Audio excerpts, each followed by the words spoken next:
I call the meeting to order. We welcome everyone here. Our Councilmember Jean Henserling will give our invocation this evening, followed by the Pledge of Allegiance. Will you please stand? Let us pray. Heavenly Father, we thank you for this day. We thank you for this refreshing rain we've had recently. We thank you for the many blessings upon this city, its citizens, its employees, its staff, and for your blessings upon this council. Father God, we pray that you would instill in each of us a vision of who we should be here in Haltom City and how we can fulfill our potential as citizens and as a community. We pray that we'd have that vision and we could work towards that vision. We thank you for all those that are gathered here tonight, and we thank you for the youth that are here with us tonight and for what they represent, our future. Father God, we ask that we would conduct ourselves in a Christ-like manner, and everything that we would do would be honorable in thy sight. We pray these things in thy Savior's name. Amen. Amen. I pledge allegiance to the flag of the United States of America and to the republic for which it stands, one nation, under God, indivisible, with liberty and justice for all.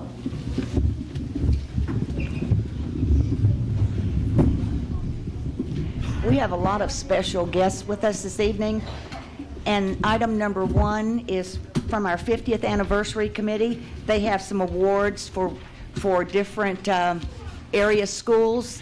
Who's going to do that? Betty? We're ready. Follow me, okay?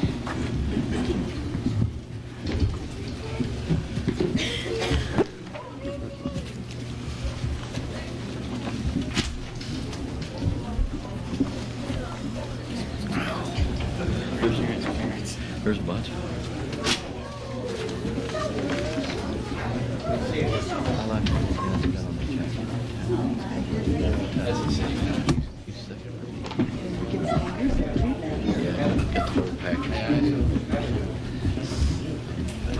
I think we had to add on.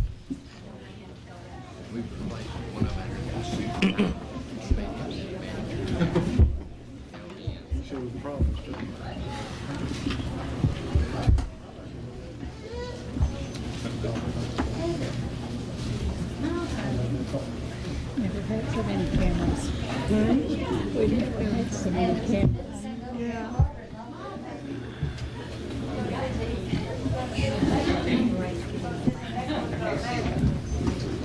Here they are.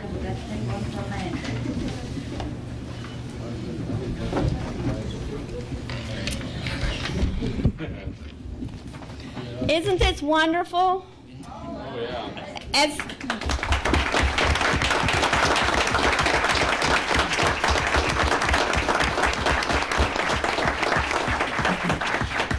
As part of our 50th anniversary celebration, we ask every school in the Haltom City area to participate in an art contest. Each grade had a different photo that they had to color, and then in the middle schools they had to draw and color a specific building in Haltom City. And we have some prizes for them tonight. If y'all will bear with us, we'll pass them out. Some of the names are going to be difficult, so please don't get your feelings hurt if I say it wrong, okay? Mayor Nancy Watkins is going to come down and help us pass out these awards. We're going to start with pre-K.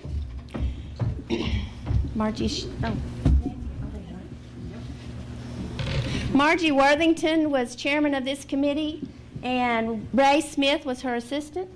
And Nancy is going to help us pass out our awards, and we're going to start all the way down in pre-K.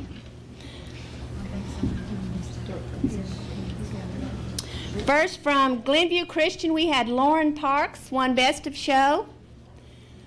Then we had Adrian Wynn, won first place.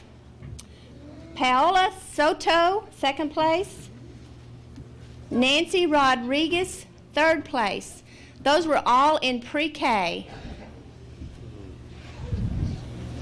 Then in the kindergarten level, we had Riley McCoy, won Best of Show. Heather Hardcastle, first place. Demi Oka, second place. And our third place winner moved out of state before we could give him his award. Okay, then in first grade, we had Kimberlyn Intheroth won Best of Show. Chase Smith won first place. Billy Fitzpatrick, second place. Jesus Ritana, third place.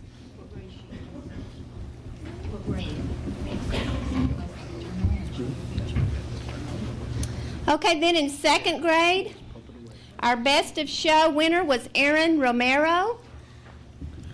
First place, Rachel Schimenauer. Second place was Jeremiah English.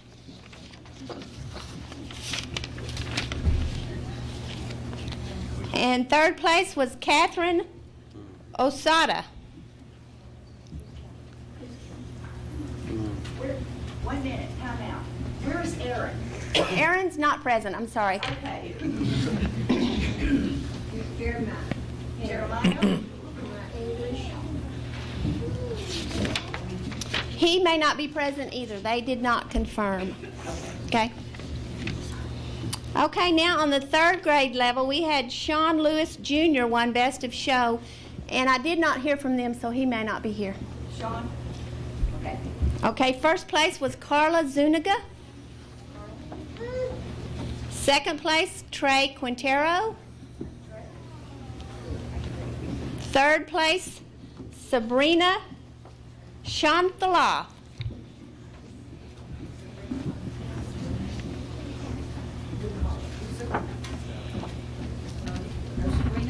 No, she's here somewhere. Sabrina? Oh, I thought she was here.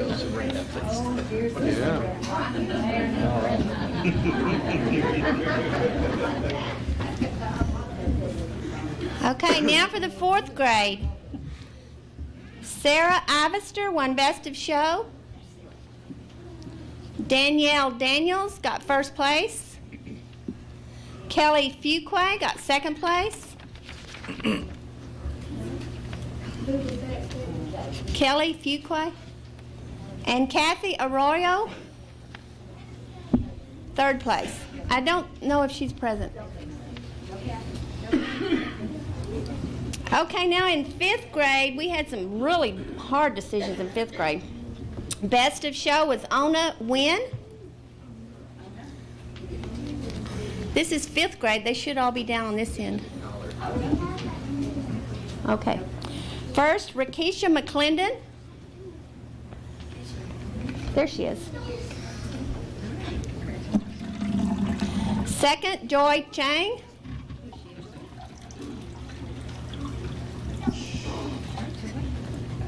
And third was Amber Alquin. Okay, now in sixth grade, Lucas Kleins won Best of Show.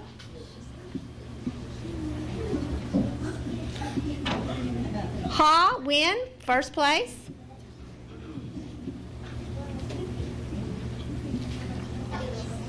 Corey Rockwell, second place. And Megan Hawkins, third place.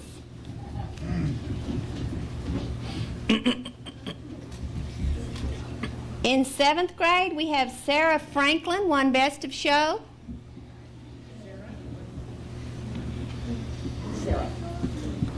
Sarah Franklin. I thought she... Oh, there she is.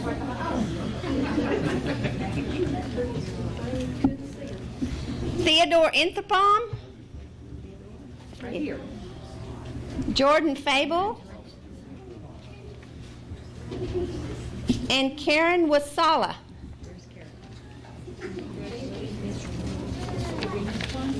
Did everybody here get a prize?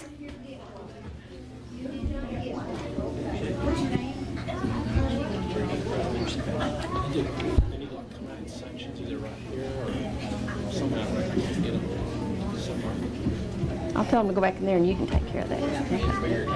In line. They'll leave in the same order they're in there. Okay.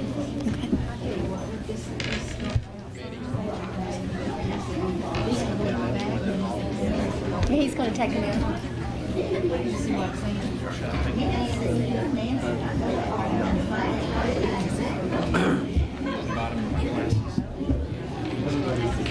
Okay, did you find him? Boy. Now we got Okay, now let's give him a big round of applause.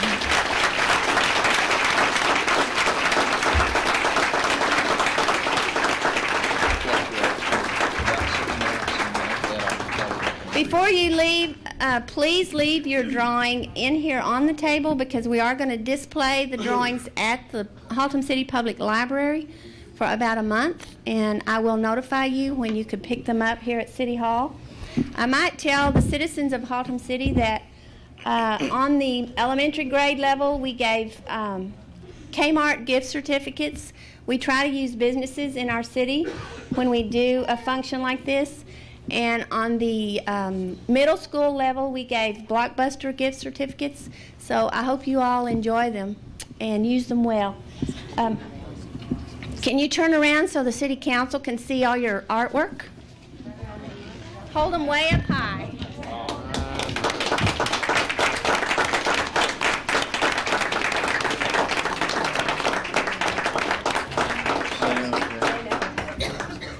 Now, if you'll follow this Pied Piper back to the room, we're going to get your photograph before you leave, okay? Seven, come on, follow him. We're six. Seven. Seventh's right here. Seventh grade, They came in y'all. late. Well, come on, seventh grade, come on. Don't let them around. Seventh grade. Yeah, there wasn't much other way to do it. I thought of that. Sixth graders, fifth graders, Crack it. fourth. Okay, y'all, come on. Man, overflow crowd.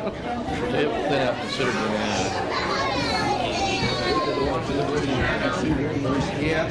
Exactly.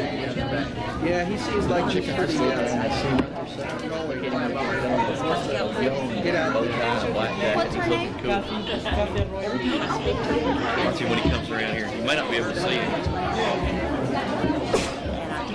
Yeah. Isn't he cool? Thank you, parents, for letting them be a part of this. Thank you. Mr. Rice, isn't he supposed to take his arm back there? Yeah, this young man, did you get an award?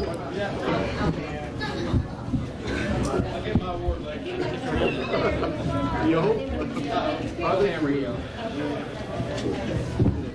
Stand up and show it. We've seen the beauty. Soon we'll see the beast. What's the beauty? You talking about the kids? Go home, John. You're welcome. I forgot about you, didn't you? I'll be blessed with any Back for just a grandchildren minute. tonight. No, that. I got a whole bunch coming in. That's a real nice deal there. You'll need to bring it back to the minute, the next item, release.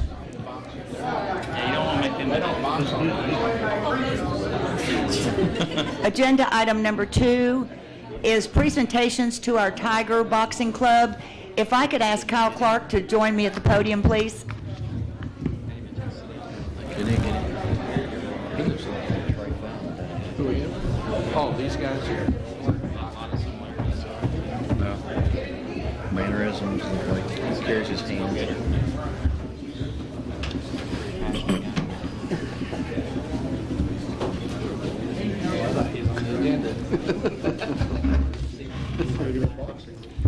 I think most of you know Kyle Clark. Kyle gives a lot of his time and energies to a group of youngsters from Haltom Middle School for his Tiger Boxing Club, and they have just competed in the Golden Gloves and did real well. And Kyle, do you want to introduce these young men to us? Let's see, right over here to the right is Eddie Brand. Eddie is an 8th grader at Haltom Middle School. Come here, Eddie. Eddie waited 3 years to be able to box, and believe it or not, and I'm not trying to be funny, Eddie, there was somebody Eddie's size and age at 14 years old, and Eddie did a fantastic job and had a 3-round decision in the 8th grade division. Cody Hughes, are you next? Cody Hughes is a 2-time, actually he got runner-up last year, and Cody won the championship this year and is 1-1 and fought in about the 100-pound division. Okay. And then we have Stetson Taylor. Stetson is the only 6th grader that made it for us this year, and he, in his very first fight, won his first fight, ended up winning the championship, and he went 2-0. Luis Alvarez is a 2-time Golden Gloves champion. He has a record of 3-0, I guess. And Luis is also our cross-country phenomenal, I guess. Then Stanton Taylor. Stanton is probably one of the most remarkable guys on our team. He's a 2nd grader, and as you can imagine, being in junior high, there's not too many 2nd graders walking around. So he didn't have the luxury of doing a lot of sparring and practicing. He had to whip up on all these other guys, and he actually didn't get to spar any kids his own age the entire time, and got in there and never had a fight and lost a very, very close decision, but did a fantastic job. Is that everybody? I believe that's everybody, yes. Yes. Who? Oh, we got Oscar? one more. We got one more over there. Yeah, come on, Oscar. This is Oscar Science. Oscar is a 3-time Golden Glove champion. He went undefeated in the Golden Gloves. Oscar actually had the toughest assignment of anybody. Usually you're lucky if you only had to fight one time. He had to fight 3 nights in a row for 2 years in a row. And for the last 3 times in the championship, he was not picked to win. In fact, in the semifinals, a guy who had beaten Oscar previously about a month ago was 7-0 and got beat by the other guy in the semifinals. So Oscar was having to go against a guy that was 6 inches taller and 6 pounds heavier, and Oscar just did a tremendous job and has brought a tremendous amount of leadership to this program and is an outstanding young man. And to say you're a 3-time champion is just incredible. And out of over 100-something boxers we've never had anybody to be able to do it 3 times in a row. So we're extremely proud of these gentlemen. Would you...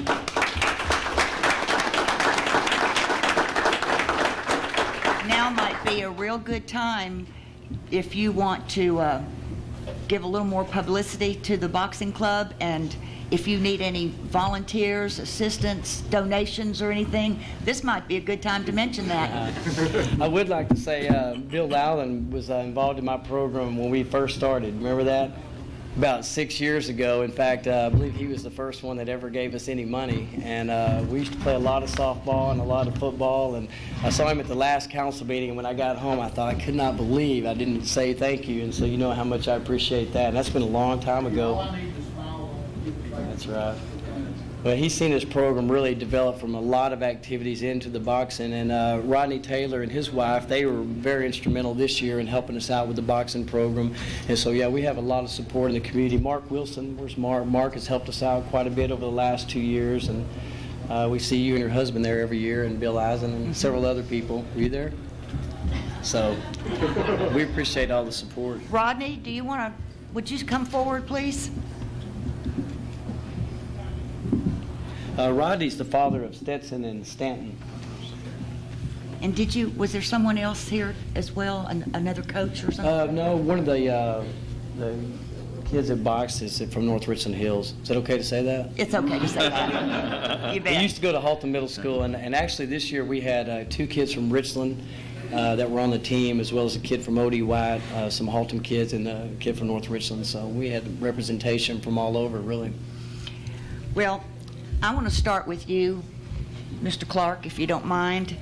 And I'm going to leave out all the whys and wherefores and whereases and just tell you how we really feel about you. The future of our community, our state, and our nation depends upon the type of young people we rear to handle the affairs of tomorrow. It is the duty of all citizens, parents, and youth organizations to develop a proper attitude among the young people of our community and to provide them with the right examples, environments, and opportunities. The desired traits and attitudes can best be developed in our youth through association with others, in properly supervised and organized youth organizations. And it is the purpose of the Tiger Boxing Club and Kyle Clark to extend to the young people of our community the opportunity of associating with other boys in a pleasant, wholesome atmosphere, and you certainly do all that, and you have for many years, and we thank you.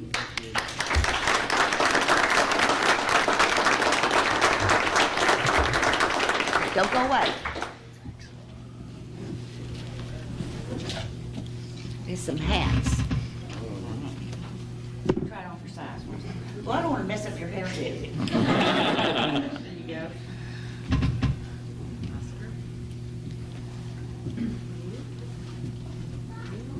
Rodney?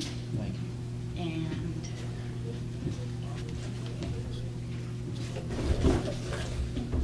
we're proud of you, so we hope you'll wear these proudly. Oscar, can you come here a minute, please? In the Dallas Morning News, I'm ashamed to say, there was this great article on Oscar and what he has done. The headline reads, "Boxing 8th grader has golden dreams. Despite the worries of his mother, he climbs into the ring." And we took this article and we had it framed so he'll have a keepsake forever. How's that, Oscar?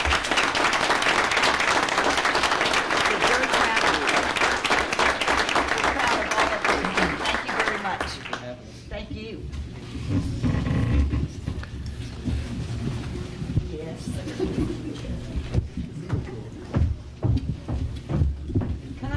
Did you say there was one youngster missing?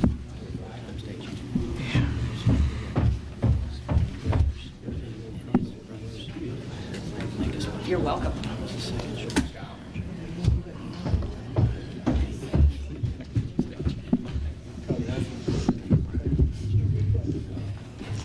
Our next order of business is the consent agenda. It consists of items number 3 through 7, plus we have added number 10, 11, 15, 16, 17, and 17A. And 17A was an addendum to our regular agenda, which is a Big Fossil Creek grant application. So I would be ready for a motion. Councilmember Art? I move to approve. Councilmember Williams? Second. I have a motion and a second. Please register your vote. Motion passes unanimously. Our next agenda item is a public hearing. Mr. Eisen? Thank you, Madam Mayor. This is a public hearing on an application filed by GSBS Bait and Horse on behalf of UniFirst Corporation for a rezoning request from M2 Heavy Industrial to PD Plan Development.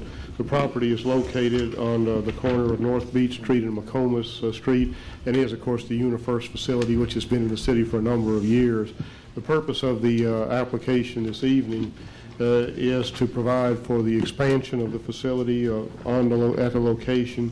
One of the issues that came up before the Planning and Zoning Commission regarded truck access. The Planning and Zoning Commission voted unanimously to approve the overall request with some limitations of usage on the McComas ingress to no more than 4 truck deliveries between the hours of 9 a.m. and 5 p.m. daily. It's my understanding that that provision is agreeable to the applicant. Thank you. Since this is a public hearing, I'll now open the public hearing. Is the applicant present? Yes, ma'am. Would you care to address council or just be here for questions? For questions is fine. Thank you. Is there anyone in the audience wishing to speak for this agenda item? Anyone wanting to speak against the agenda item?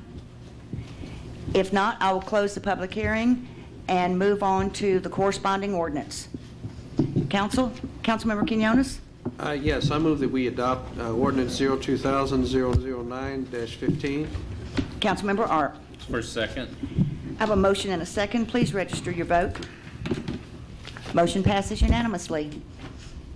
That wasn't difficult, was it, gentlemen? Thank you. Our next item of business is the Visitors and Citizens Forum. I have no speakers cards at this time, so we'll move on to announcements and events. Councilmember Williams? Yes, Madam Mayor, I'd like to announce our Arbor Day celebration, which will be this coming Saturday, the 18th of March. Will be at 10 o'clock. It will be held at the Recreation Center down here on Broadway. We'll have entertainment, and we'll also have Kay Granger will be speaking at that. It will start promptly at 10, and I believe that we have 4 trees that we've had planted, and we're going to plant, I think 3 are down. We're going to plant 1 that day, and they've all already been spoken for, and they're memorial trees. Thank you. We'd like to invite everybody out to visit us on that. Councilmember Quinones? Thank you, Mayor.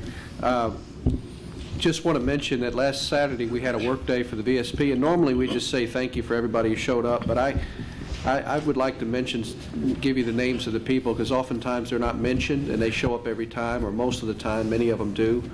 And a lot of times people do things that you don't hear about, and they sacrifice and give away a lot of material for us to use. So I want to go ahead and just mention a word of thanks to the board members, Steve Van Zandt and Rick Picciano, who was there. Gwen White and her husband was there. I was there, for some part I had to go to another meeting and came back, but Councilmember Williams and Henseling were there throughout the morning. Was there for about 4 hours, I believe.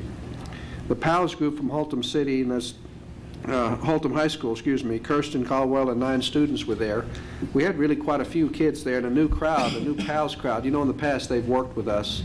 This is a whole new batch of kids, and they're all very good kids, and we're proud of their affiliation with the Volunteer Service Board. Eddie Edwards was there, and he brought all the equipment for all of us to use, and he always does that, and I appreciate him doing that. Georgine Jackson, who's on our Fire Service Board, was there.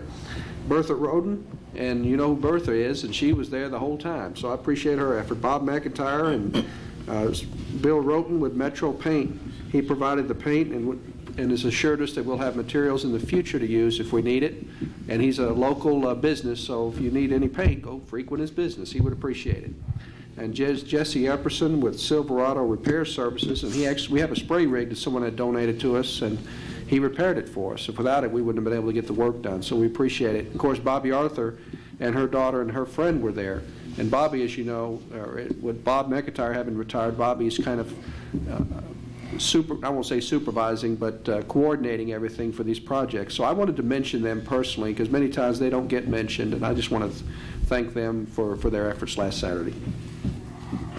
Thank you. Councilmember Arp? One of the things that we passed on the consent agenda is we're going to be renovating Broadway Park, and we authorized to make a contract with a designer. That designer is going to be here for a workshop or town hall meeting, whichever one you want to call it. He's going to meet on March the 21st. That's a Tuesday. And he will meet at 6 p.m. with all the youth associations, the ones that do baseball, football, and softball. And then there'll be a public meeting at 7 p.m., and that will all be conducted here at the council chambers. So please be a part of it. Thank you. Councilmember Markham? Thank you, Mayor. Last week, forget what night it was, Councilmember Williams and I attended a census meeting. As most people probably got today, I got my census today, and we were told at this meeting that 20% of the people would get the long form, 80% would get the short form. Which one do you 20%. The long form. I looked at it, and it was just page after page after page, and I thought, my goodness, they really expected to fill this thing out. But anyway, we filled it out. But I just wanted to relate to the citizens how important it is for you to fill out and mail in the census. The federal money that's allocated as it trickles down means a lot to this city, means a lot to this county and to the state. So be sure and send your census form in. It is very important, and I hope nobody else gets the long form, because you have to. It's step by step by step, and these steps just keep going. But anyway, I just want to put a plug in to remind everyone how definitely important it is to see that through. Thank you, Mayor. Absolutely. Thank you for doing that. Agenda item number 12 concerns setting the boundaries for the Belknap corridor. Mr. Eisen? Over the course of council discussions of the last few months and talking about redoing the city zoning ordinance, one of the issues that's come up is the possibility of establishing an overlay district, if you will, of the Belknap corridor. And the council this evening is being asked to consider some specific boundaries of that proposed corridor, which you would relay those boundaries then to the Planning and Zoning Commission as an indication of your preferences of what those boundaries would be. Essentially, just a good general description is that all properties that front on either Northeast 28th Street or Belknap Street would be included in the corridor. And if one business happened to make up 2 or 3 lots that fronted on either one of those streets, and if one of those lots where the business is actually located happens to be a lot off the street, then it would still be considered as part of the overall corridor itself. So anyway, at this point, what we're asking you to do is indicate your agreement with this corridor so that that information could be conveyed to the Planning and Zoning Commission for their consideration when they conduct public hearings. Thank you. Councilmember Williams? Yes, Madam Mayor, this property is going to take in properties that I own on these streets, and I'd promised the council earlier this month that I would recuse myself from any voting or any participation in that, so I will leave the room now. Thank you. Councilmember Jennings? Thank you, Madam Mayor. I think it's important for the citizens out there watching and people in the audience tonight to understand that what we're attempting to do at this point is to not to rezone this particular property. What we're doing is setting the boundaries for what will be later referred to as the Belknap corridor. So this is not a rezoning operation. We're not attempting to rezone anything. We're attempting to set down the area of our city that we in the future will refer to as the Belknap corridor. And this corridor in the future will be subject to different zoning than any areas now in existence in Haltom City. But the businesses that are in this area right now will not automatically be rezoned. All we're doing is defining the corridor. Thank you. Well said. I'm open for a motion, gentlemen. Councilmember Henserling? I'm sorry, Jennings? I would move that we approve the corridor as outlined by city staff. Thank you. Councilmember Ownby? That's a second. That's a second. I have a motion and a second. Excuse me one moment. Councilmember Quinones, do you have discussion? Well, I just wanted to clarify one point. I don't think it was intentional when Councilmember Jennings mentioned that they would have different zoning. I don't think the zoning is changing, correct? No, the zoning is not changing. Right. They will be subject to different zoning. It's just like the setbacks and lot size and various things of that sort. That's not even being decided. That's just being correct. Okay. Okay, that's it. I just wanted that clarification. Please register your vote. I have, let's see, motion passes with Councilmember Williams recusing himself and Councilmember Henserling voting no. Agenda item number 13 is city charter compliance. I will recuse myself from this agenda item and ask Mayor Pro Tem Don Arp to come and take over for me.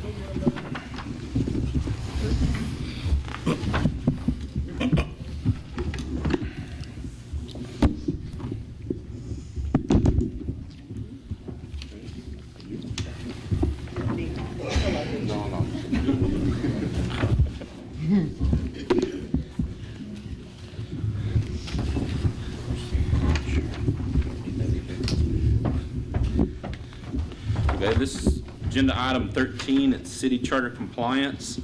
It says consideration and or action regarding being in compliance with the nepotism provisions as listed in the city charter section 10.02.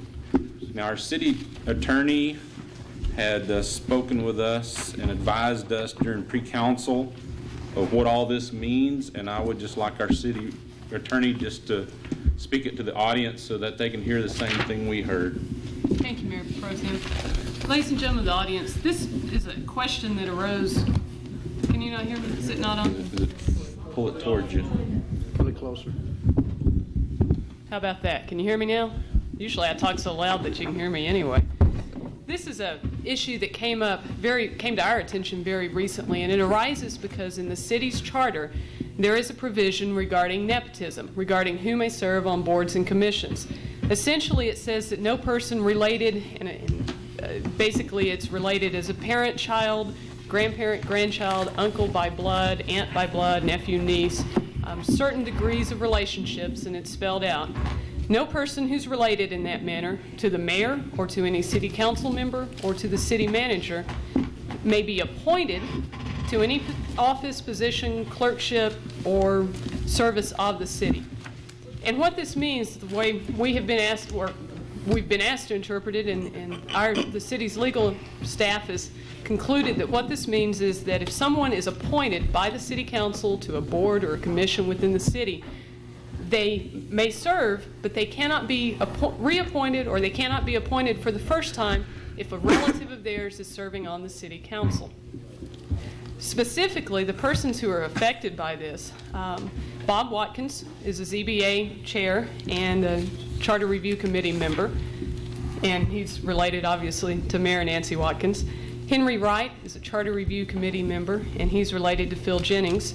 Joe Wright is a Beautification Board member, but Joe is not affected by this provision because she was appointed before Phil Jennings was elected onto the council. So she may continue to serve. She hasn't been appointed while anyone related to her was serving on the council.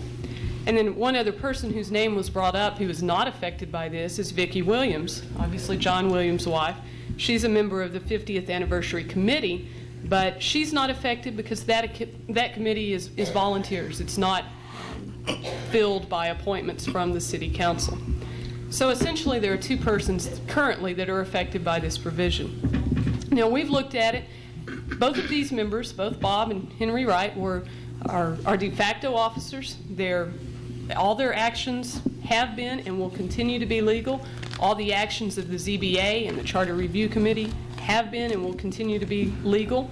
Nobody will go to jail, neither them nor the council when they appointed them. The only effect of this is that they were illegally appointed. They were appointed in violation of the charter. The city council has discretion to take action or to not take action regarding this. A couple of the options that I had briefed the council on before in the work session before we came out here.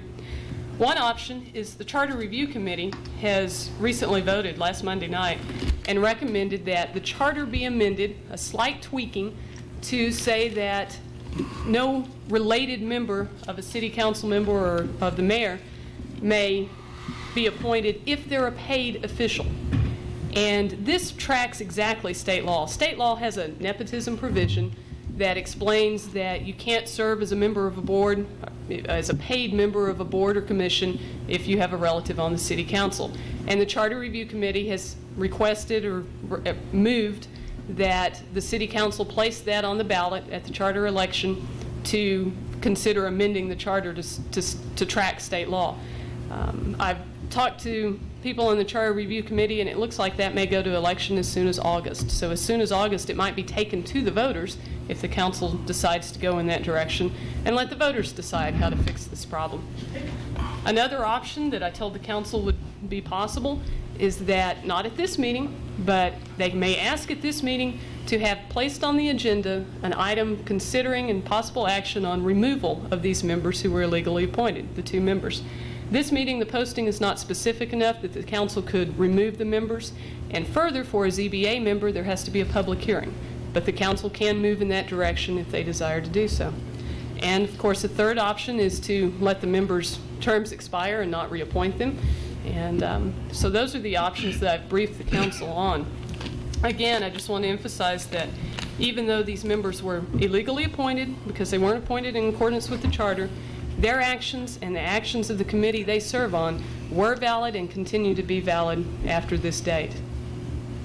Okay, thank you. Well, I have a couple of council members' lights on, but I also have two speakers' cards, and I believe that we should hear from our citizens first. The first one will be Bill Worthington. If you'd come up and speak to us, please. Councilmember Jennings needs to leave the room. I need to read something into the record and leave the room if you don't mind. Okay. Thank you very much. In recent months, much has been said pertaining to ethics and the prudent course of action taken by an elected city official should a conflict of interest or any perception of a conflict arise.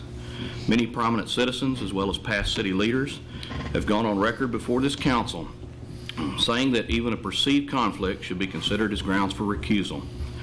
Currently, our Charter Review Committee is in the process of making recommendations to this council as to the possible need for correction or revision of Section 10.02, the nepotism provision of our city charter. There are people presently serving on boards or commissions in the city of Haltom City who are related to me within the second degree of affinity. This body will decide issues as to the legality of their continued participation or their possible removal from city service.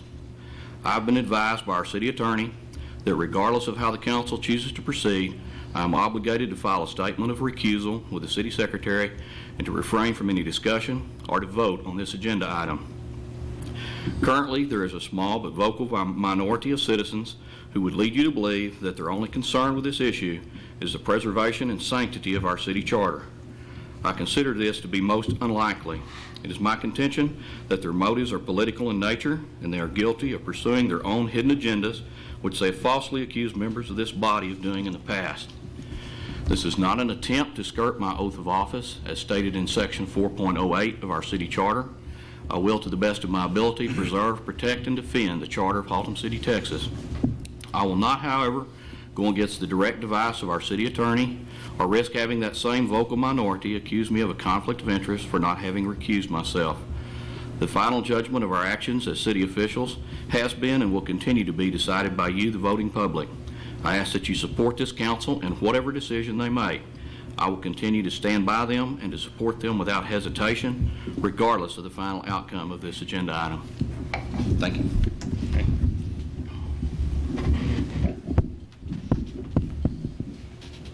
Can your comments wait, or do you need to say something also? Well, I had this item put on the agenda, Mayor Pro Tem, Art. Okay. And there's some things I would like to say at this time, if I could, sir. Okay, go ahead. At the last council meeting, as you recall, Mr. G.H. Rumball brought to our attention in regards to possible violations in our city charter. As all of us are aware, our Charter Commission has been working very hard to bring numerous changes to the voters this fall, as possibly as soon as August. There are several scenarios available to remedy the situation that we have at hand.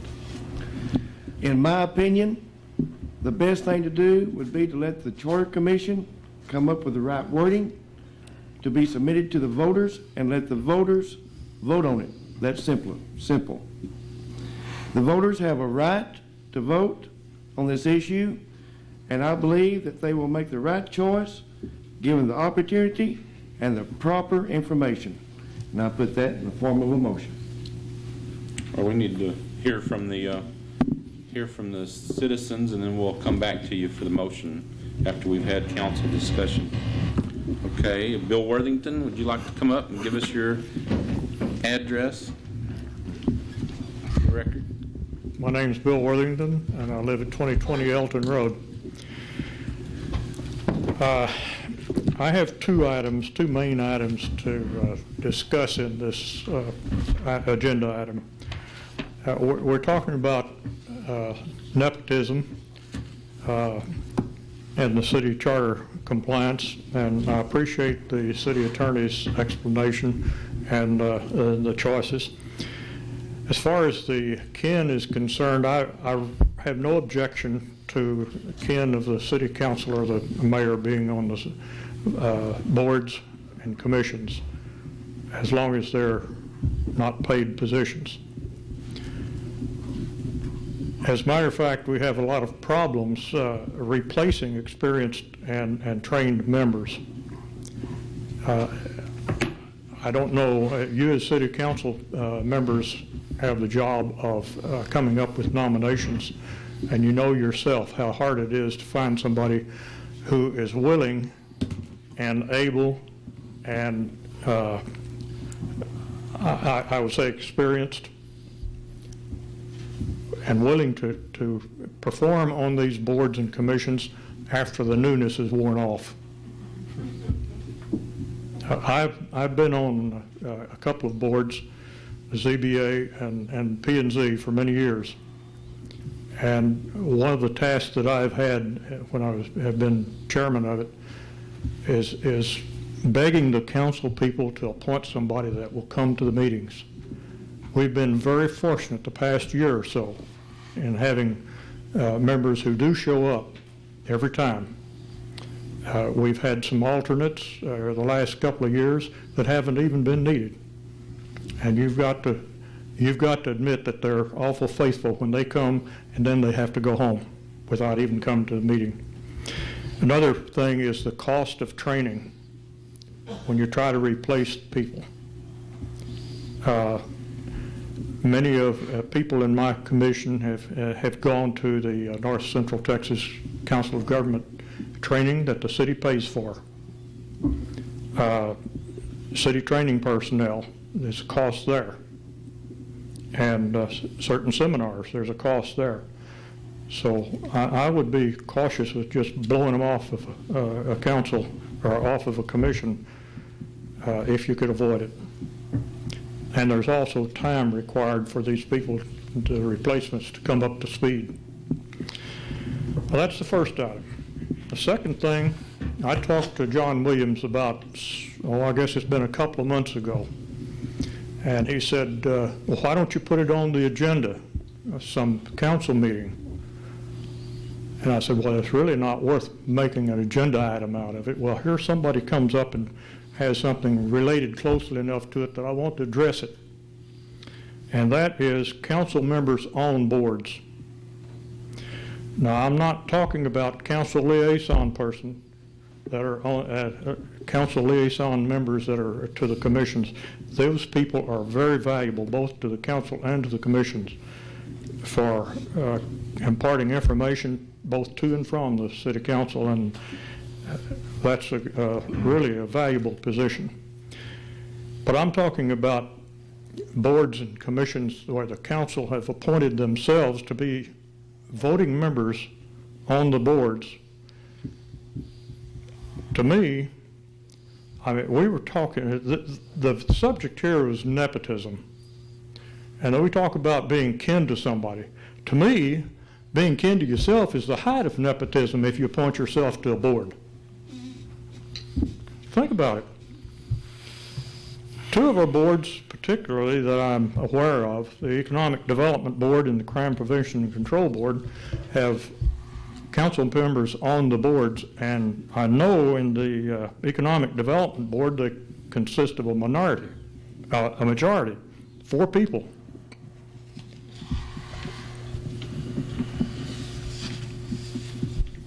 Now I understand that that because of the way that these boards were set up to have money spending authority, that the city council wanted to have a heavier hand in what they did.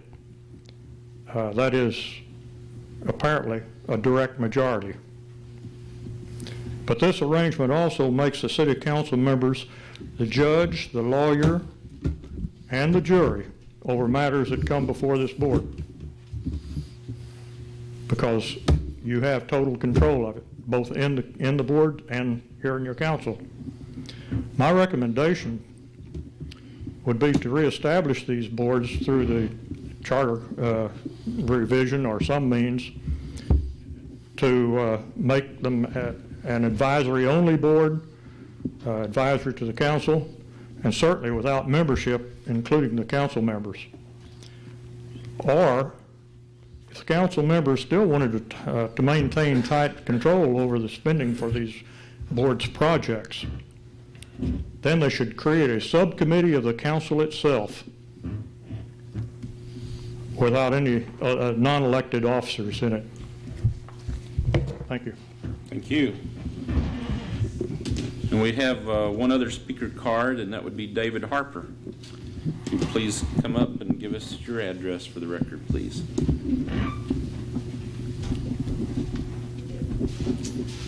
3100 Edith Lane. I'm chairman of the Beautification Board, and I read about this thing in the paper today, and the city attorney just kind of filled me in on everything just a while ago. But I'd like to say that I've been on the board, I think, 6 years, and I recall the first 2 or 3, we tried to meet with the library board, we tried to meet with the park board. They didn't have enough people to even have a quorum. And so from what I've heard tonight, I too would like to caution and echo what he just said to the charter review, which I served on the last one, and the city council. Haltom City is finally a place you can be proud of. There were times I was ashamed to live here, actually. And this city is going forward, and let's not gut the feeling we have here by wherever this is coming from. Let's try to just do what's best for the city. I don't know how else to say it. And let's not run off some good people. If we go too far with this, we may push away some talented, dedicated people that mean well. And I know petty stuff comes up, but we've got to get past that. We've got this city on the go, and to get bogged down in a bunch of, excuse my French, a bunch of crap. Let's just not do that. Let's go forward. And I know we have to follow the law. Let's do that. But let's try to use our good sense and get good people and keep good people and well-intentioned people. And let's not run off good people. Thank you. Thank you. Okay, that concludes the citizens speaking. So I guess we'll open it up for council discussion. Councilmember Williams. Thanks, Mayor Pro Tem. I had a little thing I wrote out here to kind of go on the guidelines with. Mr. Worthington messed it all up for me, so I'm going to have to go back from square one.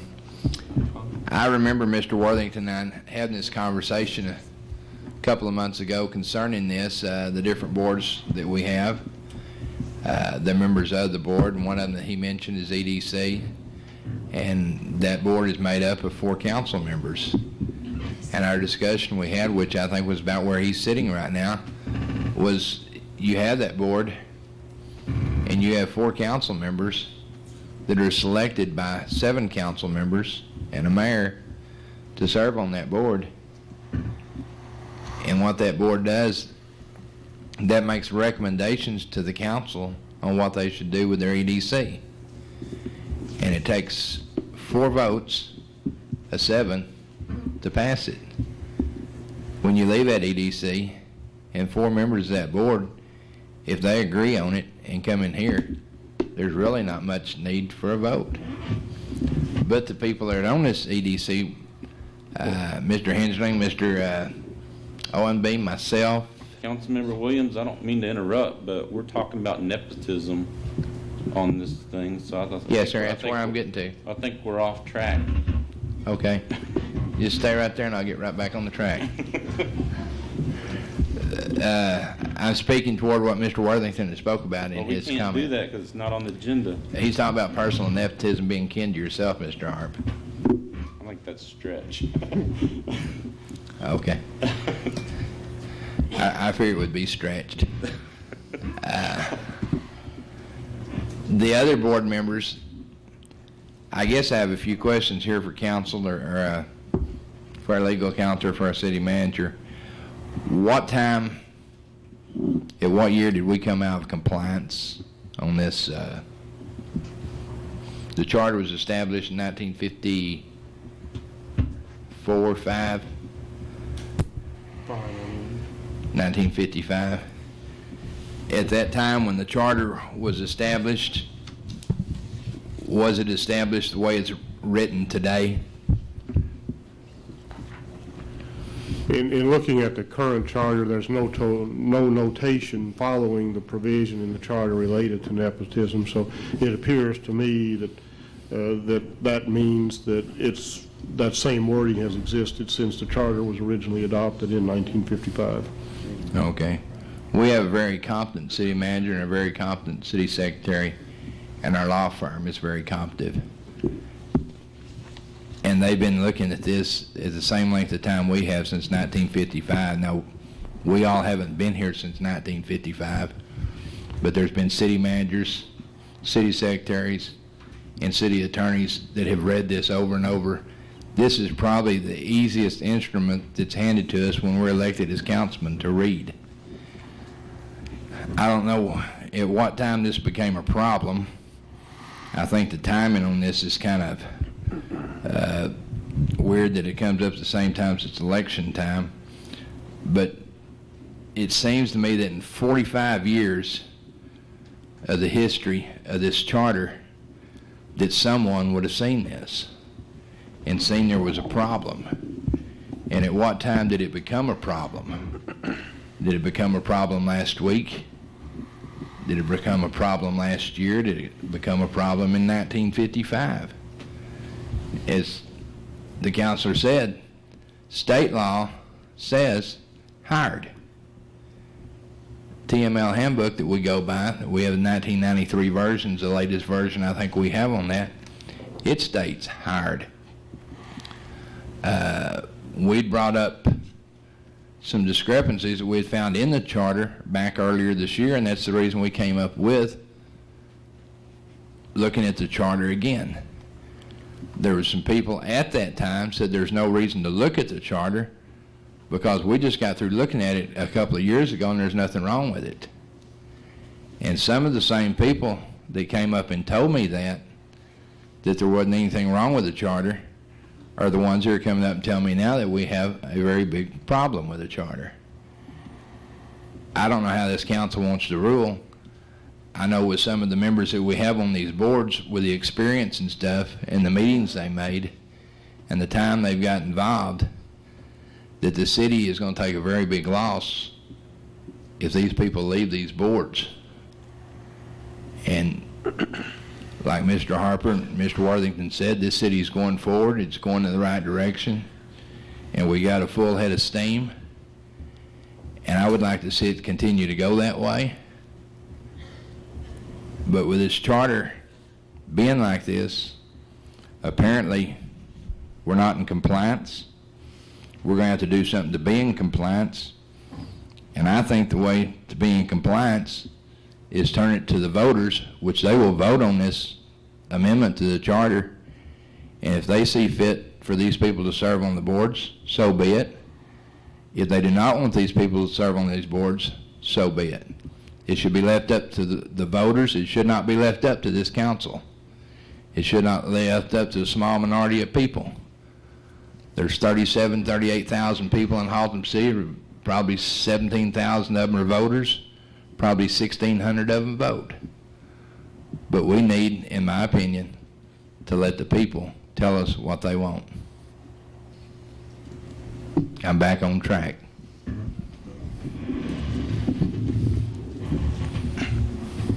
Okay, I have some more lights on here. We'll continue the discussion. Councilmember Markham. Are you ready for a motion now, Mayor? Well, we'll have to see. Councilmember Owenby. Well, since you're not down here, I thought I'd say I just want to add a few things to it. Okay. I wanted to point out that under the nepotism, I think the discussion that I've had and heard, and most important of all, is the fact that I don't think anybody's on any board in any part or fashion of this city that was placed there with any malicious intent or with any ill intent, nor with any personal agendas or with any selfish gain in mind. And I do think, and I applaud every single person who's on a board and who's working hard to try and help make this a better city. When I caught wind of this and found out that for 50 some odd years we haven't been doing it right, that kind of frustrated me a little bit. And I don't believe that it's kind of like anything else, you become accountable when you find out the difference between right and wrong. Do we need to rectify it? Yes. Do we need to hurry and rectify it? I don't know. We took 55 years to find it out. So I don't think it's going to hurt us to do what they're saying, and that's basically take it to the voters and let them decide whether or not somebody who loves the city, cares about the city, wants to serve and be a part and help the city should be allowed to work on a board, whether or not they've got a family member by the 1st, 2nd, 5th, or 20th generation, because we're all God's kids, okay? Right. And we're all working for the good of the city. And I haven't met anybody out there, even in this audience I'm looking at now, that isn't that way or doesn't feel that way. So I would say, yeah, I'd say everybody on the election when it comes up. I think that'd be wonderful if we get the opportunity to let the citizens decide and let them vote and vote their conscience and carry it that way and correct it that way. And in the meantime, no harm done. We just now found out we made a foul. Thank you. Okay. Councilmember Quinones. Well, I've had several questions about the whole process and everything, and I can hear and see what has been said. From what I heard from the advice of the city attorney, the only potential actual board member, I'm not speaking now of the charter review, I'm just speaking of board members, would be Joe Wright, and she's not under this provision at all. She would not be affected. So there are no regular board members that would be affected by that, which I think is reassuring. When this issue came up, the thought that came to my mind was oftentimes in the past we have gone about things and done things until we heard that the law changed and then we corrected it. For many years, the council would make contributions, for example, to help hands-on education in other groups, and then we were advised we couldn't do that because that's a group to a private citizen. So we decided we wouldn't do it based on their advice, and we implemented that quickly. Several years ago, there was an election in which everyone expected a runoff to be held, and lo and behold, the law said you didn't have to have it. And, you know, even though people expected it, the law said you didn't have to have it. So they didn't have it because the law said so. These things were going through my mind, as well as knowing the fact that while we have a large city, I think 35,000, and often people say, well, out of that crowd, we should find a lot of volunteers for our boards. And I think, for example, like the fire service board, we've got a lot of new members on there. I mean, I'll be honest with you, every member's a new person who's never been on the board before, and they come forward to be on it. And so I think there's other people that are capable of doing that. But I do understand, and I know how difficult it is on occasion to find people to serve on boards, so I don't disagree with that. So I'm kind of in a quandary. We're also told we cannot make a decision as far as the mentioned members of the charter review, so I don't want us to pretend that we're going to do that. I do have a problem, though, that when we've been made aware of some problem, that we don't take some kind of action. That's my uncomfortable feeling about it. The city attorney, in my view, is correct when she says that the charter, what they've done may be valid, but it's valid until it's challenged. For example, about 6-7 years ago, you may remember that we had, and that's why I think one of the reasons we have a charter review now is to look at the civil service provisions, among other things. I mean, we had civil service provisions, and until they were challenged, they were in the charter. And our city got sued over it, and we had to make some changes because of what the court told us we had to do. So I'm in a quandary about that. I don't want to discourage people from working on the boards. The thing that's really got me is what do we do now that we know that we're aware of a problem, just as we've been made aware of a problem in the past and decided to act immediately on it. On the other hand, I don't want to discourage anyone from being on a board and doing things. These are some real problems to me because if our charter is the fundamental document on which this city operates, then I think we either need to adhere to it or we need to change it if we're not going to do that. I don't have any problem if you want to vote on whether it's paid or not. That's something for the citizens to decide. The question we face now is what do we do now in the interim with the situation that we face? And we're told we can't really deal with that tonight or discuss it, and that's fine. I'll rely on that advice. But these are some of the questions that I have about what we're dealing with, because we can think of countless times when we've been told we can't do that, and we immediately stop doing it. And I'm very familiar with a couple of those, and there are others as well. So I think we run the risk if we if we take the view that traditional practice determines things, then if the charter review if we don't need to amend the charter, then why do we even have the charter review committee? I don't see any point in that. On the other hand, I do think there are some things that need to be changed. So I'm willing to listen to what others have to say, but I do have these questions in my mind about what to do. The way I see it, we can't even decide tonight what we're going to do in the interim. But I do think that if we do present a charter for the citizens to vote on, they need to know that it's a good, clean charter, and it's been put together, with the input of a lot of citizens, and is not tainted in any way. So I'm willing to listen to what others have to say, but I think based on what the city attorney's told us, we're kind of in a box on certain questions and what we really have to resolve tonight. So I'm willing to listen, and I may comment further. Thank you. Councilmember Henseling? Well, I'd just like to state that I guess I'm a big part of this dilemma, and the fact that I was one of the council members that made the appointment that's in question tonight, and I must plead ignorance, and ignorance is no excuse, not for knowing what the city charter says.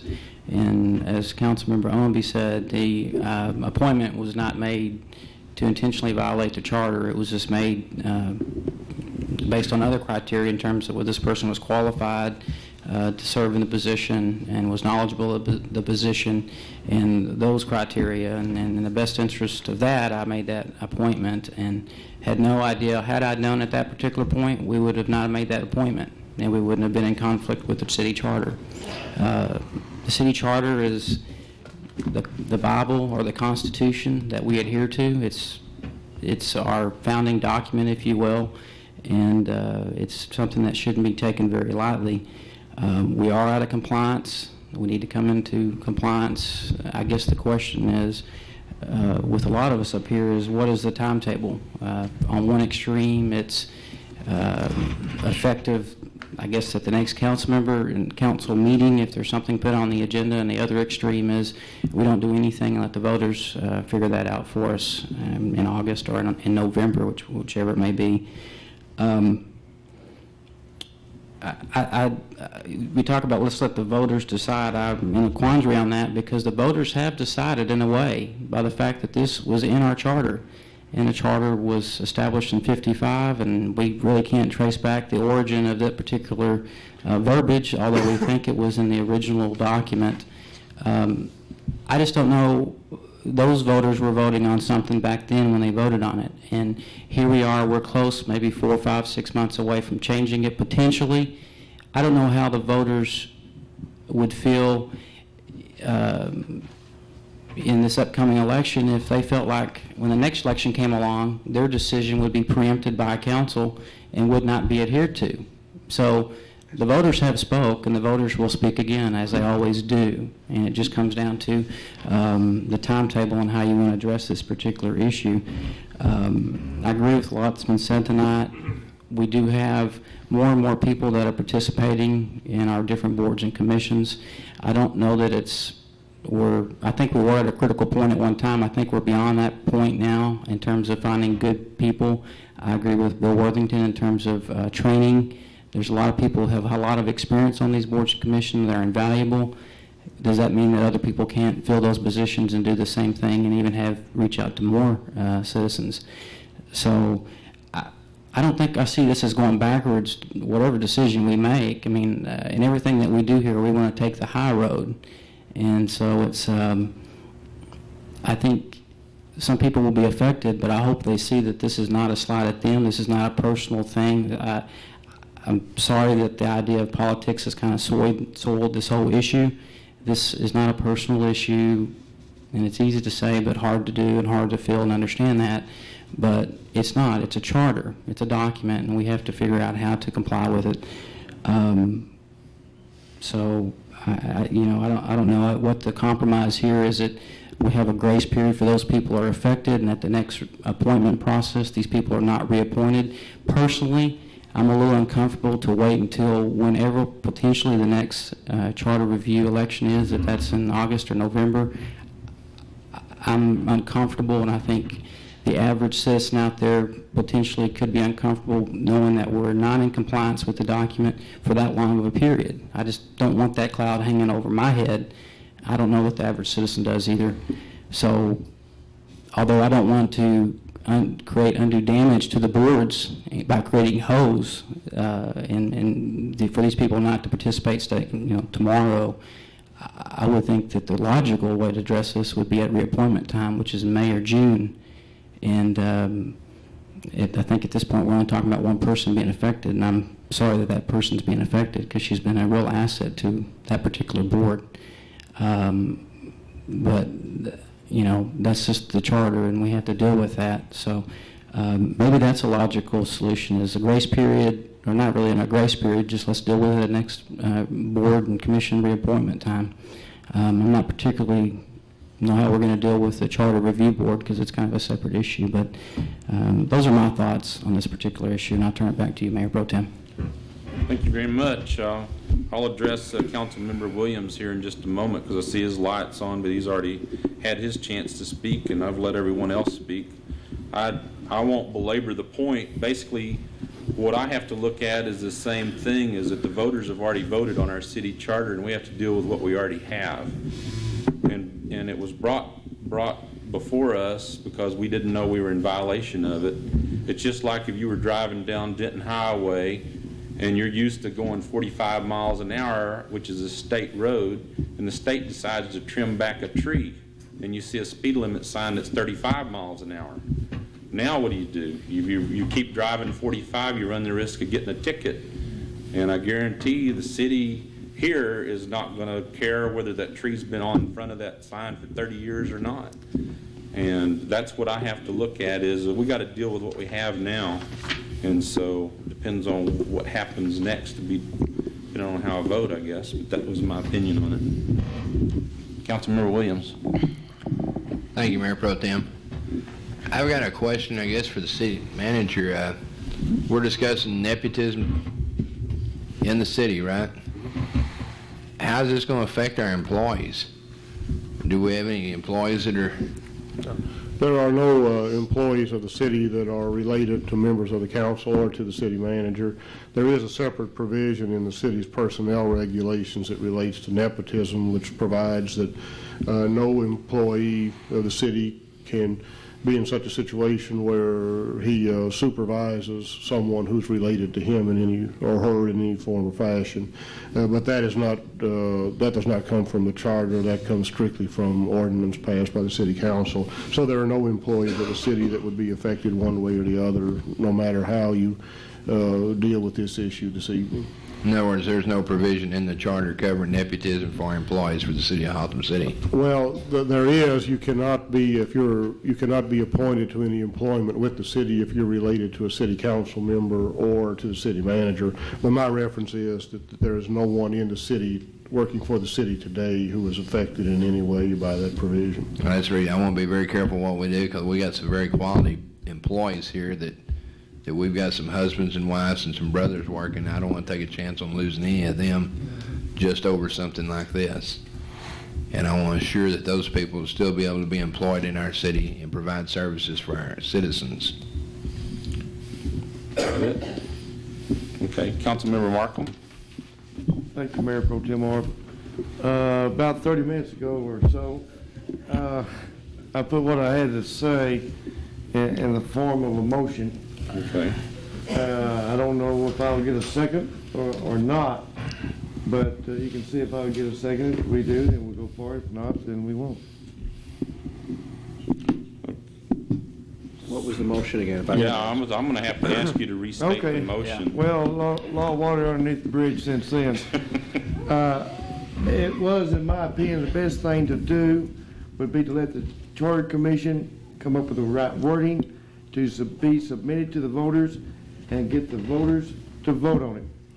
The voters have the right to vote on this issue, and I believe they will make the right choice and give them the opportunity and proper information.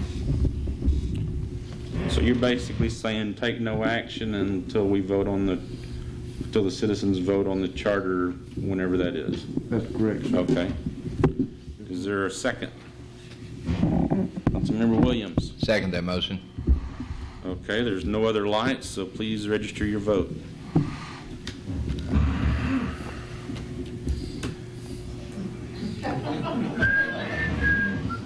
Madam Mayor? We ready? So there's 2 votes for, and the rest are against. The 2 for votes are John Williams, Louis Markham. Opposed are Gene Henserling, Tom Quinones, Ed Owenby, and that's myself because I should be down there, but I'm down here. Okay. So that means now we have to relook at this again because that motion did not pass. Do we have another motion?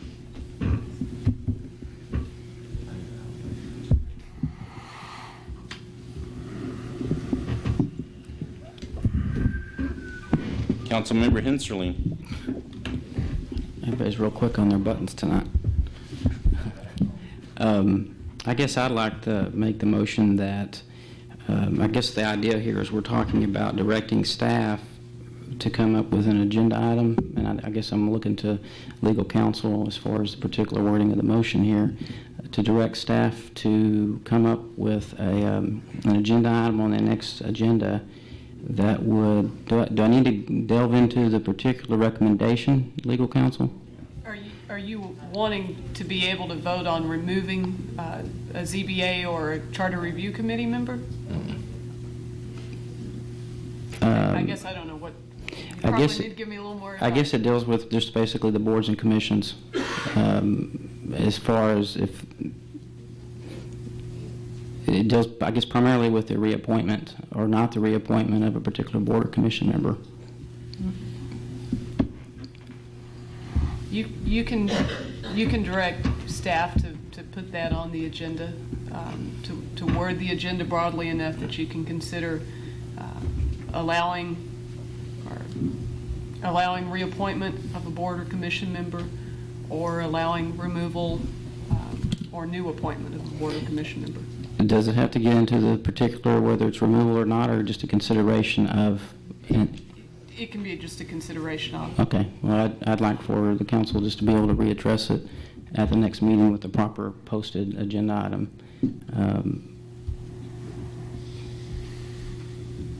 And I'm going to defer to the city manager. Is that broad enough, Bill, to give you direction? Well, it's broad enough, but I don't know. But I'm not sure that I know exactly what you would like to have placed on the agenda. As the city attorney had indicated earlier, if the discussion is to include removal of someone who is currently serving on a board or commission, that process varies a little bit by what board or commission they may serve on. For example, the city attorney advised earlier that if you were going to consider the removal of a member of the Zoning Board of Adjustments, a public hearing would be required prior to that action being taken.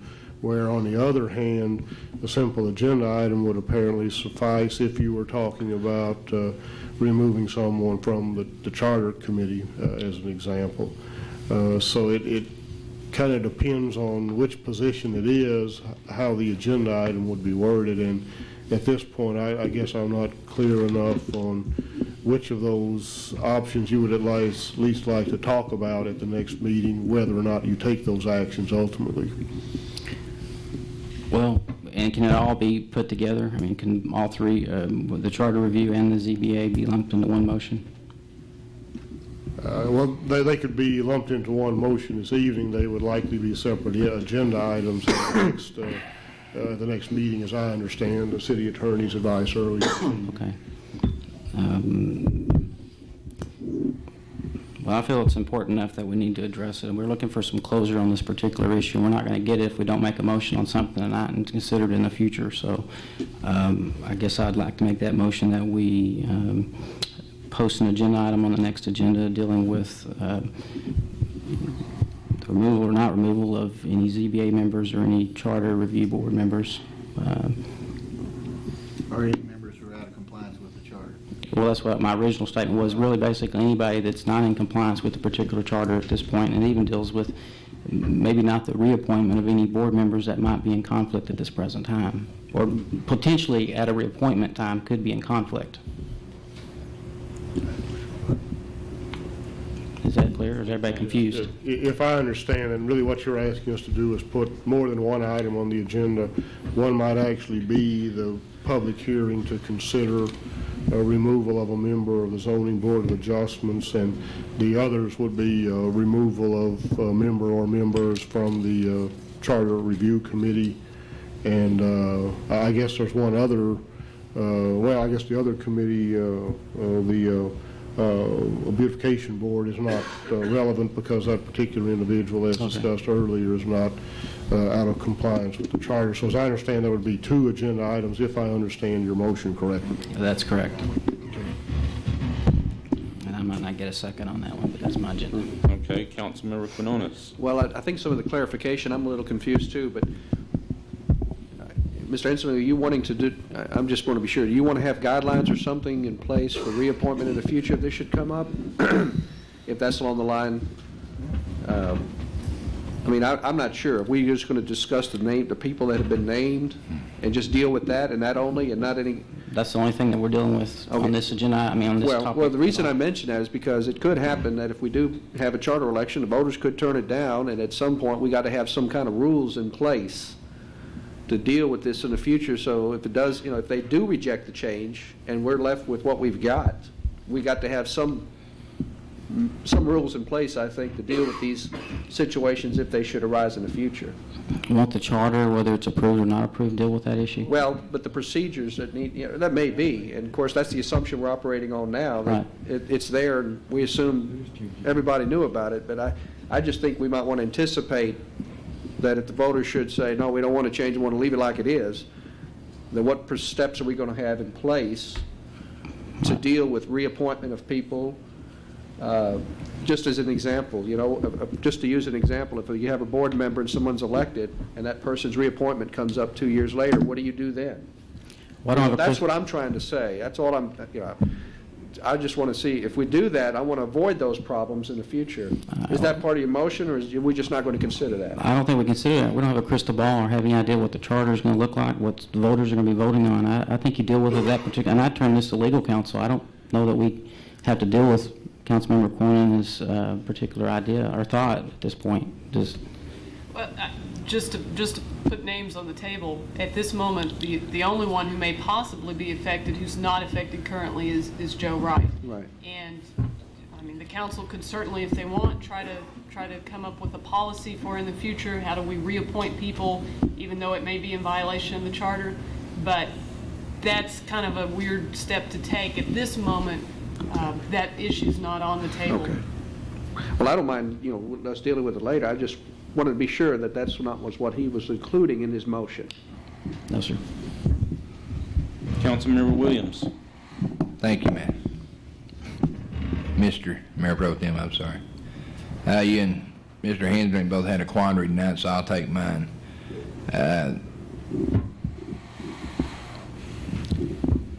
Y'all are not wanting to let the voters decide this in August when it comes for election. We want to go ahead and do something at this time. I did a little research on this. I understand the February 21st meeting, this was voted on to add the word hired or paid 14-0 out of a charter review board of, I think, 16 people. He came back at another meeting, March the 6th. The vote was 9-6 with one member abstaining. I think that was G.H. Rumbaugh that abstained from that.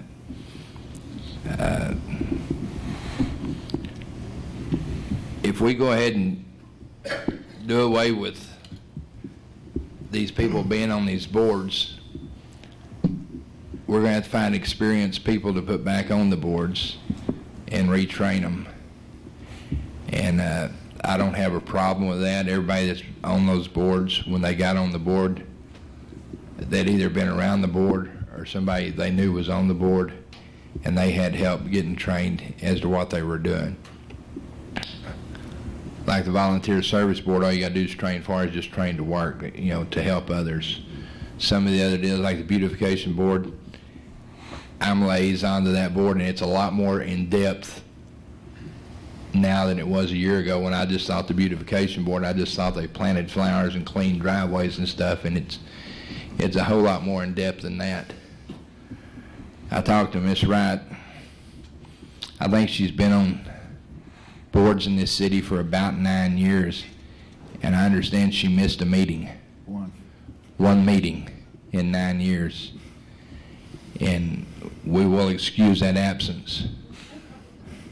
But 45 years of being in violation of the charter, a board member that's worked 9 years on a board for not a penny, and it takes money to be on that board. You know, you've got to go to and from, you spend your own money. There's a lot more involved than just having your name on that board. And I will not be able to second a motion to take that person or any person off any board in Haltom City just because they're related to someone on this council. I would step down from this board before I would take someone away that was that dedicated to working to their job. But I don't think it needs to turn to that. There's been some talk about changing the board appointments. When I was elected in 1998, I came up, spoke with Mrs. Harris. Mrs. Harris gave me a lot of good pointers on what I needed to do toward my boards, on how long I had to appoint them, and how I'd go about selecting them. And we'd have a get-together over in the library, people that wanted to serve on boards, and they'd come up, and we'd have conversation with them, and then we'd pick our board appointments. We'd have people on the council call us and say, hey, this person's been on this board, they've been doing a good job. I'd appreciate it if you'd probably try to keep them and reappoint them to that board. And I appreciate the council's interest in that they're interested, that, like Mr. Harper said, that we do have people now that do want to come out, do want to help us, and do want to work. There's got to be a way that we can redo this. I think someone said something about changing the boards until October. An election will be in May, and in October we'll make our board appointments. That'll give us time, if any new council members get on, to let them get in, to visit the boards, visit the people that want to get on the boards, and be able to put them on there. But just to come up a couple of weeks ago and find out that for 45 years that we've been out of compliance, and we've got to get back in compliance tonight. Mr. Hart said something about the stop sign, or the 35 mile an hour speed limit sign with a tree hanging over. That's a safety issue. I don't think Joe Wright being on the beautification board is a safety issue. I think it's probably a safety issue to the city of Haltom City to even think about taking her off from it. And so I will not second any motion to take any person off this board. I would like to have it go to the voters and let the voters select to do what they want to do. We've been doing it for 45 years. From now to August, it isn't going to kill us. Thank you. Councilmember Owenby? I wanted to make a little comment because I think the biggest challenge I'm seeing here is the time frames. It's like, okay, nobody wants to act on it tonight, really, which I kind of understand that, unless it's the right action. Then again, my fellow council members down here, Gene and Tom, both expressed that they really don't want to wait till the election. And I've got to tell you, if I could, I'd change my vote right now, just strictly on the fact that I have to say that if something's been wrong for as long as they were talking about, and I thought this all along too, and you find out and you correct it even within the same 6 to 12 month period, you've done darn good compared to 40 or 50 years. Okay, and we're talking time frames and trying to do the right thing at the same time. And I really believe that we could accomplish both if we did have a motion that said let them handle it at the election, and understood and let everybody know. Because, you know, if it's not agreeable with these people that are watching TV and the people that are sitting in the audience, I'll guarantee you, y'all be back the next meeting to tell us about it. And if that's wrong, then when the speakers forum comes up next time, come up and tell us, well, no, we don't think that's a good enough time frame. We want it shortened. And we'll try and be as responsive as possible. But I think, realistically, that we're trying to do something that's not necessarily right by righting a wrong too fast. And I tried to say that earlier, and I'm trying to be a little more brutally blunt about it now. If we solve that problem this year, and we solved it no sooner than the election, that's still 44 years faster than it ever was wronged. And I think you have to temper some things with some good sense and some judgment every once in a while. And I'd love to see another motion entertained to that effect. And if there's any way we can do that, let me know. If there's not, then we'll go to the next meeting and we'll entertain that motion. Is that a motion? Still got some lights on, so we'll have to wait a moment. We have a motion on the floor too. Gene Hensley. We made a motion, but we don't have a second to it yet. City Secretary says we already have one motion on the floor, and that's the one Gene Henserling made, and we haven't gotten a second as of yet. Councilmember Henserling. Well, and I wanted to say the reason I made the motion, because the original motion died, which meant that there's some concerns and we're in a quandary as far as some of the particular details, which we can't iron out tonight because it's not on the agenda in a proper fashion. The only reason I made the motion is so that we can put something on the agenda to deal with the specifics of the issue. That's the whole reason. We can deal with the time factor once it's on the agenda in a proper fashion, but we're not there yet. As far as I can see it, are we there? Are you asking me? No, I'm sorry, Deanne, legal counsel. The one thing that we can't deal with tonight, and I think pretty much everything else can be dealt with, but the one thing that's not posted on the agenda is removal of any board or commission member. Other than that, you can't deal with it. Okay.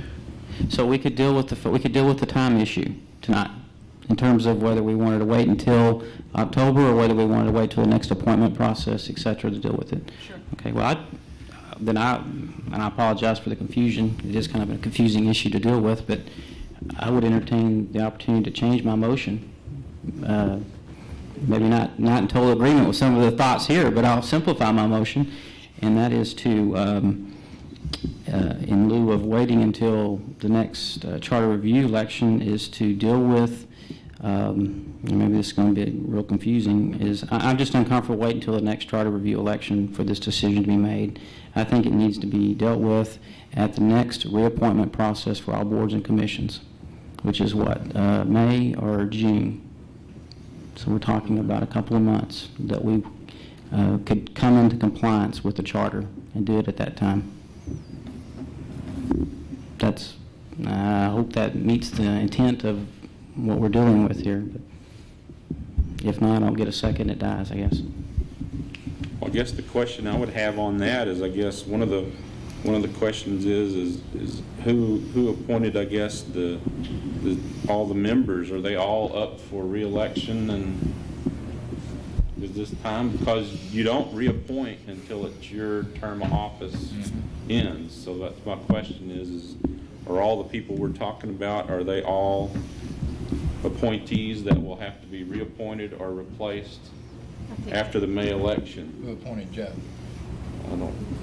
Well, you Anybody guys. know? That's the question, I guess. Anybody know who appointed Joe? Yeah, I think I can answer that question. The person that's on the ZBA that's in question would not, his term expires in May, the same as Councilmember Henserling's. The charter does not were not appointed by places, and so they don't serve for a term. They just serve until that charter review committee is finished. They're an ad hoc committee. Right. And Joe's appointment comes up in this May. So would let me ask a question. Let me get back. I want to be legal. She was not reappointed when Phil was elected, so she would, her appointment would come up in this May. Does that answer your questions? Maybe have a question. That answered my question, so that, I think that kind of shoots your motion, because you were talking about this one, and the appointment for ZBA's not going to end until 2001.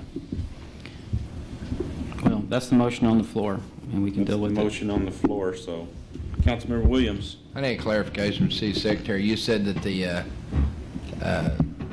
Charter Review Board it will expire when it goes to the voters. So that's when their term will expire.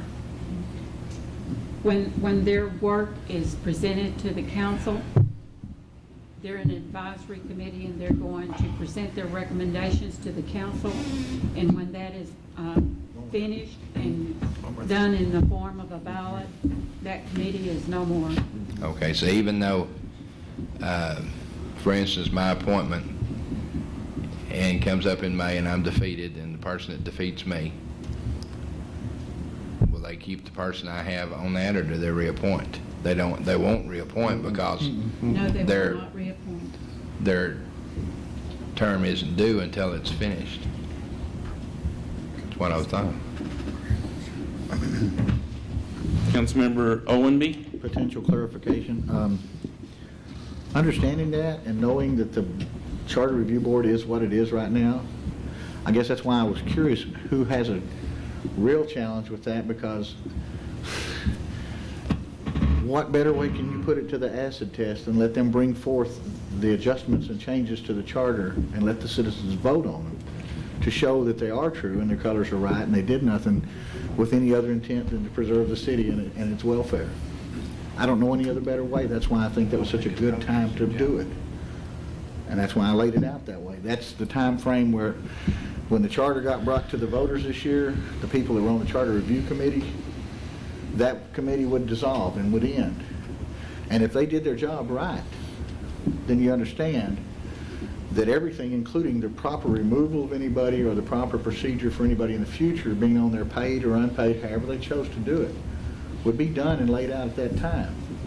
And the citizens could see for themselves whose interest they were had in best interest at heart, and they'd actually be voting on that. And that's why I didn't have a problem with that time frame. But I wanted to clarify that because I didn't know what the challenge was. Well, the first vote was on letting it go until the charter vote. Okay, Councilmember Quinones, and I'd also like to find out if anyone's going to second the motion. Councilmember Hensley, and if not, we need to get another one. I had Councilmember Quinones. part of the concern I have is... I just wondered if you were going to second his motion. Well, I'm still not really certain of what it is, to be honest with you, but... You're going to second his motion? And I don't mean that as an insult, Gene, but I want to be sure that, you know... Okay, there's no motion on the floor. Okay. Because there's died for lack of a second. All right. If I could comment, a real concern I have is, and I understand the equities say, let's let this thing go on because we've done a tradition, and I don't disagree with that. But if we pass a charter election and the challenge is made saying it was invalid because it was approved and recommendations were made in violation of the charter, then you get into a quandary there. I really do want to avoid that from happening. I don't want that to happen. I mean, that was the whole point with the civil service suit we had about 6-7 years ago was you're in violation of the charter. And even though we acted on the charter and we did what the charter said, and we did it that way, when the court said we were in violation, we had to pay a big price. And I am concerned about that. And that makes it very difficult. And a lot of comments have been made about Joe Wright, but as we've heard, she's not really affected by our discussion tonight. And she really isn't, and that's reassuring. But that's one of the problems I have. I mean, we can let it go till August or whatever, but if they make a recommendation, and maybe the city attorney can answer this, and maybe this is something we'll have to get an answer next time. I don't know, but if you have a charter review committee that is appointed by the council, and for example, they're in violation of any provision of the charter. I don't care what it is, just whatever it is. And that their recommendations are then adopted by the council and then placed on the agenda. And the voters approve it. Is there any way that could be challenged? And that would, because that's part of my problem. I don't like us to continue to violate the law once we learn we were in violation of it. I mean, as I mentioned, the runoff and a few other cases where the law was this and hey, we cut it right here. And I feel like the standard needs to be consistent. But if it cannot be set aside for invalidity because of the way it was done, then I would like some solid reassurance rather than just a hunch. If it's case law or something out there, that's what that would make me feel a lot more comfortable. And I guess what I'm suggesting is we may have to look at it next time. Well, and I can give you a brief answer to that, Councilmember Quinones. Since these, as I kind of explained, but probably not fully earlier, since the Charter Review Committee members are de facto officers, they are acting validly. All of their actions are valid, including recommending charter amendments to the council. And there's a double insulation step because the council doesn't just present the recommendations. That's an advisory committee only. So the council is actually the one who puts the proclamations before the voters, which is your second insulating step. Anything can be challenged, but we have not seen any potential liability for the city, even if two of the members on the Charter Review Committee were illegally appointed. We don't see any liability for the city in the city proposing amendments that entire Charter Committee group recommends. We're in a conundrum here, but because we've got a conflicting interest here, but I think in conflicting rights is what I mean. What I'm thinking is, and we keep talking about this timetable, and I don't know, and it is not an agenda item, but I'm going to try to poke an effort at a motion that we place it on the agenda to set a charter review election for August. We don't wait till November. We don't wait till any January of 3000. We don't do it. We do it in then. They've done a lot of work, and I don't think they're going to need that whole much more time to get it done. The motion is to set an agenda item for next meeting to hold the charter election in August, and in the interim to come up with rules that we would implement in the event this nepotism statute is changed, effective as of that right after that August election. So in other words, if the citizens say we want to keep it like it is, then from that point on, that's the rule. And it doesn't matter who it is, it doesn't matter who's appointing them or who they are. From that point on, it's going to stay the same and we're going to enforce it. If they adopt changes to it, then similarly those changes need to be enforced strictly from that point on. Otherwise, people are just not going to have confidence in the charter anymore. And there's no point in having these silly charter meetings if nobody's going to follow. And I'm offering this as a way to cut the Gordian's knot, as they say. So I would like to make it in that motion that we have that for the next meeting. Okay, the motion is to schedule the charter at the scheduled election day in August, and also to set up a nepotism rule, whereas if it's voted down, that the present one goes into effect at the same time? Well, it would already be in effect, Right. but we would It would be in adopt effect. to consider rules to enforce it. All right. Okay, Councilmember Owenby. Since in all reality, the other one is already in effect, yes, I would like to second that motion. Okay, we have a motion and a second. Councilmember Enserling. Well, I'm not going to try to confuse the situation more, but these separate rules you're talking about, Tom, is that's the charter. I mean, we don't need to come up with a separate set of rules. It'll be dictated by the charter.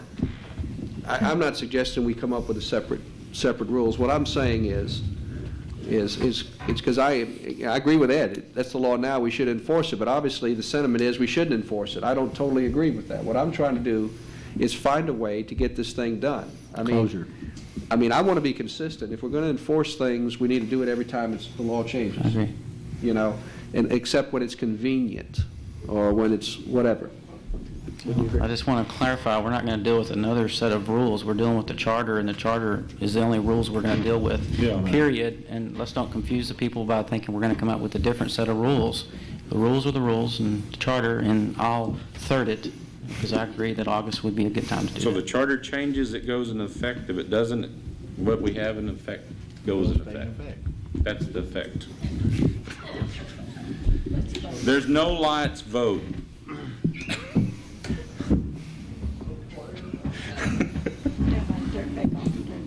Turn it off and turn it on. Now, can I?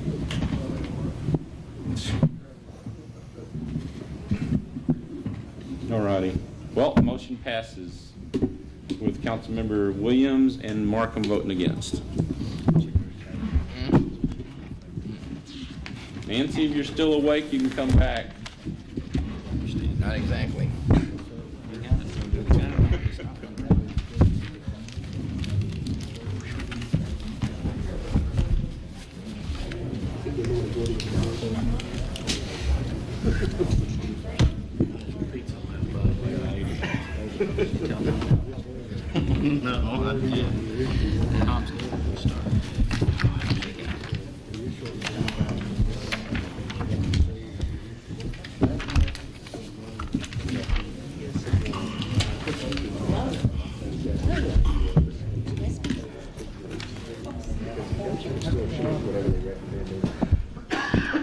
Next agenda item, appointments or reappointments to boards or commission.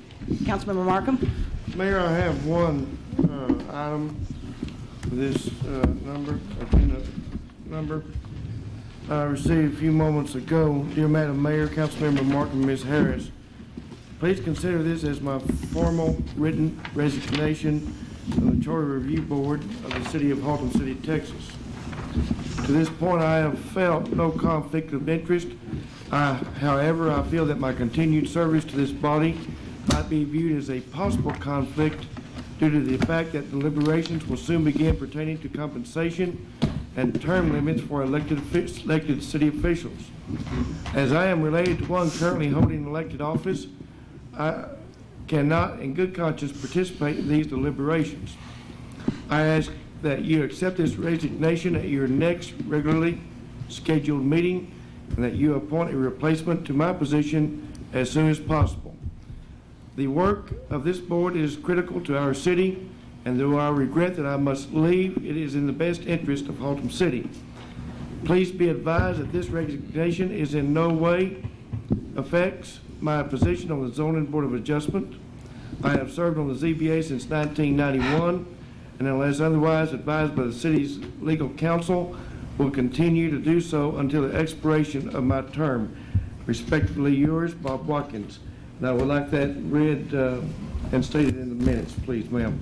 At the same time, in light of Mr. Watkins' resignation to his appointment to the Charter Review Committee, I would like to appoint Mr. Bill Louth.